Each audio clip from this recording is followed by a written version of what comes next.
2024 जा रहा है और 2025 आ रहा है, तो आप सभी 2024 की विदाई भगवान की कथा से कर रहे हैं और 2025 की शुरुआत भी भगवान के कीर्तन, भगवान की कथा से ही कीजिएगा।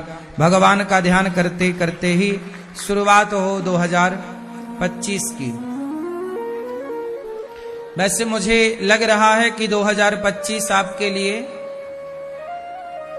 बहुत कुछ अच्छी चीजें लेकर आएगा, उन्नति लेकर आएगा, खुशियां लेकर आएगा। आपके जीवन में नई उन्नति, नए अच्छे विचार, नई खुशियां आपके जीवन में ऐड होंगी,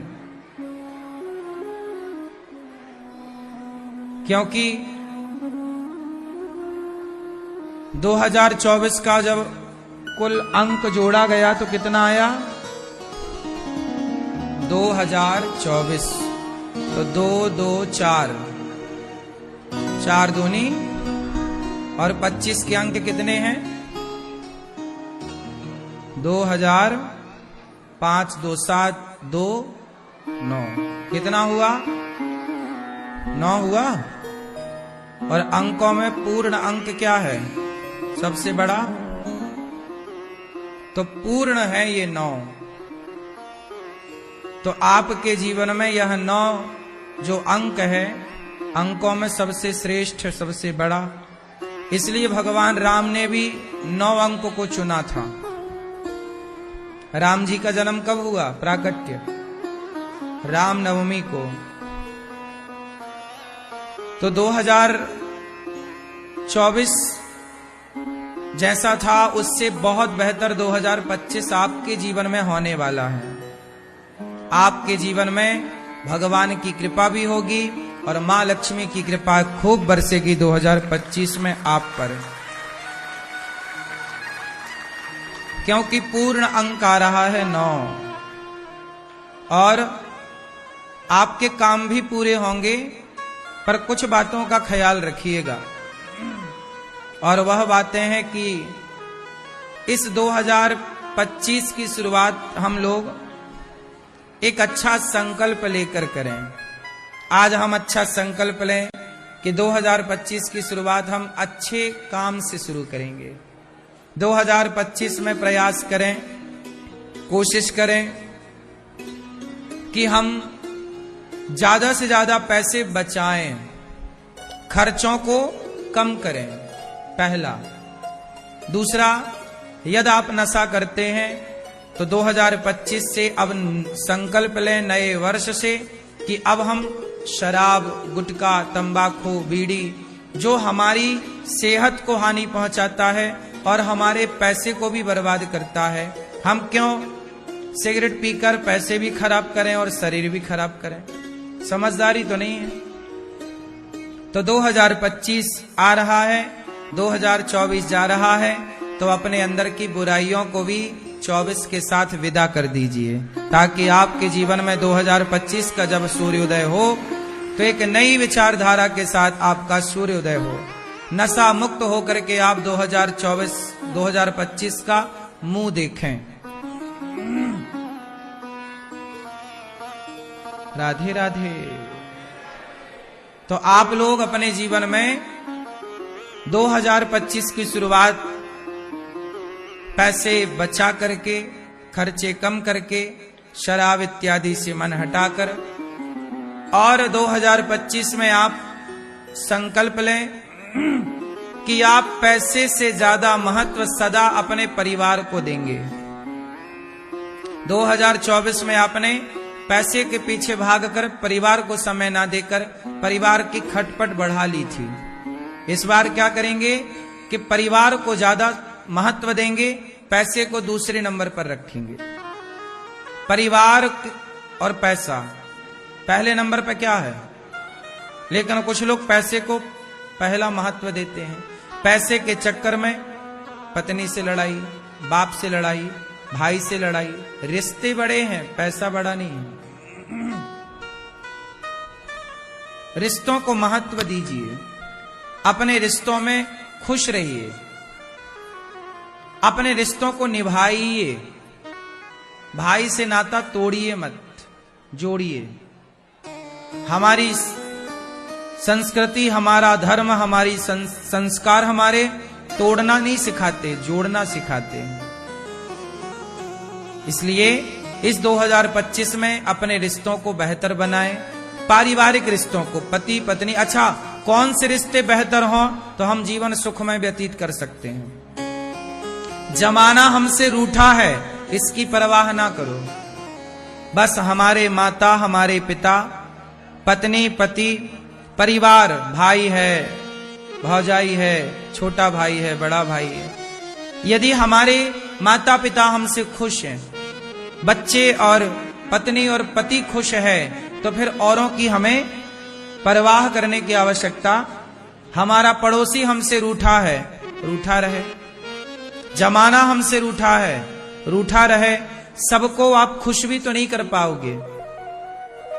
यदि आप सबको खुश करने की गारंटी लेते हैं तो फिर आप एक काम करो, अपना सिर काट करके और अपनी खोपड़ी को खाली करो, धो उसको और उसमें दाल पकाओ खोपड़ी में, और दाल पका के दुनिया वालों को बांटो उस दाल को। तो लोग उस दाल को खा करके भी थोड़ा ना कुछ कुछ कह ही देंगे कि ठीक नहीं बनी, जबकि बनी आपकी खोपड़ी में है।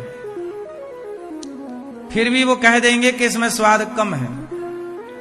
कुल मिला के इस पूरे बात का अर्थ यह है कि दुनिया के लिए आप सिर कटा देंगे तो भी दुनिया वालों को आप खुश नहीं कर पाएंगे, ये तात्पर्य है। इसलिए दुनिया को प्रसन्न करना ही नहीं है। मां को प्रसन्न रखो, पिता को प्रसन्न रखो, अपनी पत्नी को प्रसन्न रखो, अपने पति को प्रसन्न रखो, और अपने बच्चों को बहुत अच्छे संस्कार देकर बच्चों के संग खेलो, बच्चों के संग हंसो, बच्चों के संग मुस्कुराओ, बच्चों के साथ बैठो। बच्चे आपके दोस्त की तरह आपसे व्यवहार करें। यदि आप ऐसे व्यक्ति हैं, यदि आप अपने माँ बाप को प्रसन्न रख पाए, आप अपनी पत्नी और अपने बच्चों को खुश रख पाए, बच्चों को अच्छे संस्कार दे पाए, तो आप सफल व्यक्ति बन जाएंगे। यही आपकी सफलता है। और आपके बच्चे बिगड़ गए तो आप असफल हैं। पैसा कितना भी कमाओ, फिर आपकी पत्नी आपसे रूठ गई, आप असफल हैं। आपसे पति रूठ गया, आप असफल हैं। आपकी मां आपसे परेशान है, आप असफल हैं। आपका बाप आपसे परेशान है, आप असफल व्यक्ति हैं। जमाना हमें क्या कहता है, क्या परवाह है। जमाने के चक्कर में ना पड़ो, ज्यादा दोस्त भी ना बनाओ। बचपन का कोई एक आध दोस्त हो, एक दो चार दोस्त हो जो बढ़िया हो, समर्पित हो, वो दोस्त बढ़िया है। ज्यादा दोस्ती के चक्कर में भी ना पड़ो, क्योंकि आजकल दोस्ती ही तो तुम्हें शराबी बना चुकी है। महाराज जी, हम पीते नहीं थे, यार दोस्तों के चक्कर में पीने लग गए। तो ये कैसे दोस्त हैं तुम्हें, जिन्होंने तुम्हें शराबी बना दिया? ये कैसे दोस्त हैं जिन्होंने तुम्हें गांजा पीना सिखा दिया? ये कैसे दोस्त हैं जिन्होंने तुम्हें चरस अफीम का नशेड़ी बना दिया? ये दोस्त नहीं है, ये आपके दुश्मन हैं। गलती मत कर लेना, दुश्मन को दुश्मन ही समझना, कभी दोस्त ना समझ लेना। नीम पर शहद का आप छिड़काव करते रहो, उसकी जड़ में आप शहद में पानी मिलाकर मीठा पानी डालो नीम की जड़ में, लेकिन जब भी नीम का पत्ता आप चखोगे तो कैसा रहेगा? वो शहद लगाने से भी मीठा, शहद की सिंचाई करने से भी मीठा। इसलिए उसे कड़वे के रूप में ही स्वीकार करो, उसे मीठा बनाने की गलती ना करो, वो तुमसे नहीं होगा। उसी तरह दुश्मन को दुश्मन की तरह ही देखो, दोस्त को दोस्त की तरह ही देखो। जो आपको, अब दुश्मन कौन है आपके, मैं दुश्मनों की पहचान बता दूं। हल्के में मत लेना इन बातों को। कहते हैं कि दुश्मन और रोग, पुरानी कहावत है कि दुश्मन को और रोग को, रोग मतलब बीमारियां, इन्हें कभी हल्के में नहीं लेना चाहिए। कोई बीमारी है तो तुरंत डॉक्टर को दिखाओ। ऐसा ना हो कि वो बीमारी बढ़ती बढ़ती बढ़ती इतनी बढ़ जाए कि बाद में कोई समय ही ना बचे और आपको जान से हाथ धोना पड़े। इसलिए बीमारी को छोटा ना समझो और दुश्मन को छोटा ना समझो। दुश्मन से हमेशा सावधान रहना चाहिए। दुश्मन कौन है? दुश्मन वो लोग हैं आपके जो आपको शराब पिलाते हैं। एक आदमी मेरे पास आए, बोले महाराज जी मैं शराब पीता था और घर में मेरे कुछ एक दोस्त था, वो शराब पीने घर ही आ जाता था, तो हम घर पे ही शराब पीते थे। क्या हुआ? धीरे धीरे धीरे धीरे शराब पीता पीता वो रोज घर में आना जाना चालू रहा। अब ये बताओ कि शराब पीने वालों की सोच कितनी अच्छी होगी, शराबियों की सोच विचारधारा कितनी बेहतर होगी, ये तो सोचो। घटिया क्वालिटी की विचारधारा, घटिया सोच किसी की हो सकती है तो शराबियों की होती है। बोलो हाँ। अब वो आदमी आता था इसके घर शराब पीने। एक दिन क्या हुआ, अब आना जाना बना रहा तो ये जो दूसरा इसके घर आने लगा तो इसकी जवान बेटी को देखने लगा, इसकी पत्नी को देखने लगा। अब शराब पिएगा और शराब पी के करेगा क्या? बहन बेटियों को ही ताकेगा। एक दिन क्या हुआ कि उसकी पत्नी थी नहीं, अकेली बेटी थी, और ये आया अपने दोस्त से मिलने। संयोग देखिए कि दोस्त भी आज बाहर था, घर में अकेली बेटी थी। अब ये आ गया। अब ये आया तो बोतल लेके था, क्योंकि रोज का नियम था, दोनों बैठ के पीते थे। अब ये था नहीं और इसकी नियत उसकी बेटी पर थी। अब जो दोस्त है लेकिन नियत कहां है? बहन बेटियों पर। उसने शराब का नशा तो पहले कर ही रखा था, वो बेटी को पकड़ लिया जबरदस्ती, उसने छेड़ने लग गया, उसे परेशान करने लग गया। जैसे तैसे उसने आवाज लगाई, चिल्लाया तो कुछ लोग आए। जब आए तो घर में घुस के वो उसके कपड़े उतार रहा था जबरदस्ती, उसके साथ दुराचार करने की कोशिश कर रहा था। पड़ोसी आए, पुलिस को बुलाया गया, उसे अंदर किया। बाप आया तो बेटी ने अपने बाप से सवाल किया कि पिताजी आपका मन ना भरा हो तो और 2-4 दोस्तों को बुलाओ, मैं खड़ी हूं, मुझे लुटवा दो।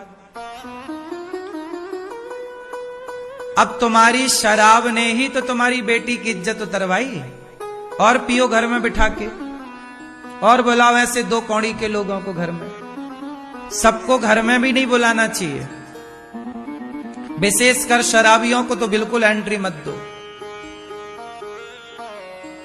जैसे लोग लिखवाते हैं ना, कुत्तों से सावधान घर के द्वार पर, ऐसे लिखवाओ, शराबी इस तरफ देखे भी ना, नहीं तुम्हारी आंखें फोड़ देंगे। शराबी, इस संसार में जितना भी अपराध है, सारा अपराध का ठेका शराबियों ने ही ले रखा है। हाँ या ना? इसलिए शराबी किसी का सगा नहीं है, वो अपनी बेटी का भी सगा नहीं है। कब अपनी बेटी को किस नजर से खुद देख ले। शराबी की ये स्थिति बोल रहा हूं मैं। अब इससे आप सहमत हो या ना हो, मैं आपसे नहीं जानना चाहता, लेकिन शराबी अपनी बेटी का भी सगा नहीं है। इसलिए शराब का स्वभाव ही ऐसा है। तो इस नए वर्ष में सबसे बड़ा दुश्मन कौन है? जो आपको शराब पिलाते हैं, वो आपके दुश्मन है। नशा कोई भी हो, गांजा, नशा, चरस, अफीम, ये सारी गंदगी है। तो आपका दुश्मन कौन है? जो आपको शराब पिलाता है, वो आपका दुश्मन है, पहला दुश्मन। दूसरा दुश्मन, जो आपके मनोबल को तोड़ता हो। जैसे आपने कहा यार मैं बिजनेस कर लूं, तो आपका कोई दोस्त था, अरे यार तेरे से नहीं हो पाएगा, तू नहीं कर पाएगा, जो आपसे ये कहते हैं कि तू नहीं कर पाएगा, ये आपके दुश्मन हैं। ये आपको आगे नहीं बढ़ने देना चाहते। जो व्यक्ति आपके भीतर ये भावना भरे कि आप नहीं कर पाओगे, और सुनो, जब सब लोग ये कहते हैं ना तुम नहीं कर पाओगे, तो सचमुच आप नहीं कर पाते। और जब आपको प्रोत्साहन मिलता है कि यार तुम करो, कोशिश कर पाओगे, कर पाओगे, तो कर पाओगे, तो सब हो जाएगा। एक पीछे से सपोर्ट करने वाला कोई हो, ये कहने वाला कि तू कर, मैं हूं। हमें इन लोगों की जरूरत है जो ये कहें कि तुम करो, हम तुम्हारे। हमें उन लोगों की बिल्कुल आवश्यकता नहीं है जो ये कहें कि ये काम तुमसे नहीं होगा। काहे नहीं होगा? कौन सा काम है जो हमसे नहीं हो सकता बताओ? कौन सा काम है जो हम नहीं कर सकते बताओ? चंद्रमा तक हम पहुंच गए और तुम बात कर रहे हो कि ये काम नहीं होगा। करने से क्या नहीं होता? फिर ना करने वाला सिवाय खटिया तोड़ने को कुछ नहीं कर रहा है, और करने वाला हर अच्छा काम कर रहा है। तो ऐसे लोगों से बचो, ये आपके दुश्मन हैं जो आपको, चाहे वो आपके गली का नुक्कड़ का कोई व्यक्ति हो, गांव का हो, मोहल्ले हो, या फिर कोई रिश्तेदार हो, जो कहे कि ये नहीं कर पाएगा, वो नहीं। ऐसे लोगों से सलाह भी नहीं लेना चाहिए ज्यादा। सलाह हमें उनसे लेना चाहिए जो पॉजिटिविटी से भरे हों, सकारात्मकता से भरे हों। सदा हमें पॉजिटिव बात करनी। कुछ लोगों का नजरिया होता है नेगेटिव। कुछ लोगों से कुछ भी पूछो पर नहीं नहीं ना, उनके मुंह से केवल ना शब्द निकलता है। ना क्या निकलता है? ना। ना बोलने वालों से दूर रहो। ये लोग आपके स्वास्थ्य के लिए ठीक नहीं, आपके जीवन के लिए अच्छे नहीं। हमेशा उनके साथ रहो जो आपको मोटिवेट करें कि तुम करो, तुमसे हो जाएगा। तुम बिजनेस करो, छोटे से करो, हो जाएगा। तुम में काबिलियत है, तुम में क्षमता है, कर लोगे तुम। यदि आपने इतने शब्द कह दिए किसी को, तो इतने शब्द से भी वो बहुत आगे चला जाएगा कि यार तुम में क्षमता है, तुम कर पाओगे। बस इतना कहना है आपको। यदि हर गांव के सभी लोग, परिवार के सभी लोग किसी बच्चे को कह देना कि यार तुम में क्षमता है, काबिलियत है, तुम कर पाओगे, करो, कर पाओगे ना, तो वो कर लेता है। और सब लोग कहेंगे तुमसे नहीं होगा, तो वो नहीं ही करेगा। फिर ये बात आप मानते हैं कि नहीं? बोलो हां या ना। तो सबसे बड़े दुश्मन वो हैं जो ना बोलते हैं। ठीक है। तीसरे दुश्मन वो लोग हैं आपके जो आपके साथ बैठते हैं और बातें उनकी करते हैं जिनसे कोई लेना देना नहीं। जैसे आपके साथ आपके दोस्त, आपके रिश्तेदार बैठेंगे, कोई भी बैठेगा, और बात किसकी करेंगे? प्रधानमंत्री की, बात करेंगे राष्ट्रपति की, बात करेंगे फलाने की, जिससे हमने कभी आज तक मिले ही नहीं, जिसके बैकग्राउंड को हम जानते ही नहीं। ये बताओ, हम यहां बैठ करके यदि हम चाइना के राष्ट्रपति की बात करें तो क्या होगा? हमारा तो समय ही बर्बाद होगा। हम यहां बैठ करके ओसामा की बात करें, हम यहां बैठ करके हम बराक ओबामा की बात करें, तो क्या होगा? हां, किसी के भीतर कोई अच्छाई है और आप उस अच्छाई की बातें कर रहे हैं कि यार ओबामा अच्छा व्यक्ति था, अपने कार्यकाल में अच्छा काम किया, वो अपने परिवार को समय देता था, स्वामी विवेकानंद जी बहुत अच्छे हैं। आप अच्छी बातें ग्रहण कर रहे हैं किसी महापुरुष की, तो अच्छी बातें ग्रहण करने के लिए बिल्कुल आज्ञा है। लेकिन आप बैठकर केवल निंदा चुगली कर रहे हैं किसी तीसरे की, उससे आपका समय बर्बाद हो रहा है। उस व्यक्ति के पास तो फ्री में समय है, तुम्हारे को बिठा के और एक घंटा तीसरे का कचरा आपके दिमाग में भरा जा रहा है। ये लोग आपके दुश्मन हैं, इन लोगों से बचिएगा। जो किसी तीसरे की बातें आपसे कर रहे हैं, क्या फायदा होगा ये बताओ मुझे। मैं यहां बैठ करके यदि आपके पड़ोसी की बात करूं तो क्या फायदा होगा बताओ? लोगों को निंदा सुनना अच्छा लगता है, लोगों को चुगली सुनना अच्छा लगता है, पर इससे आपका समय बिगड़ता है, और केवल समय नहीं, आपका मन भी बिगड़ता है। मन पर भी बातों का प्रभाव पड़ता है, हाँ या ना? समाज की हर बात का प्रभाव आपके मन पर पड़ता है। ये बात सही है कि गलत है? इसलिए आप अपने मन को पवित्र रखिए, अपनी भावनाओं को शुद्ध रखिए। शुद्ध कब होंगी? जब अच्छे लोगों के संग बैठना उठना। इसलिए कहता हूं, अच्छे दोस्त बनाओ। कोई दोस्त ना मिले, कोई जरूरत नहीं है दोस्त की। आपकी माँ आपकी दोस्त है, आपका बाप आपका दोस्त है, आपकी पत्नी आपके दोस्त है, आपका बेटा, आपका पति आपका दोस्त है। और कथा सुनो, सत्संग सुनो, साधु संत आपके दोस्त हैं, जो आपको सही गाइड करते हैं, सही मार्ग दिखाते हैं। हेलो दोस्तों, तो कैसे हैं आप लोग? यदि इस वीडियो अच्छा लगा होगा तो चैनल को सब्सक्राइब जरूर कीजिएगा एंड वीडियो को लाइक जरूर कीजिएगा।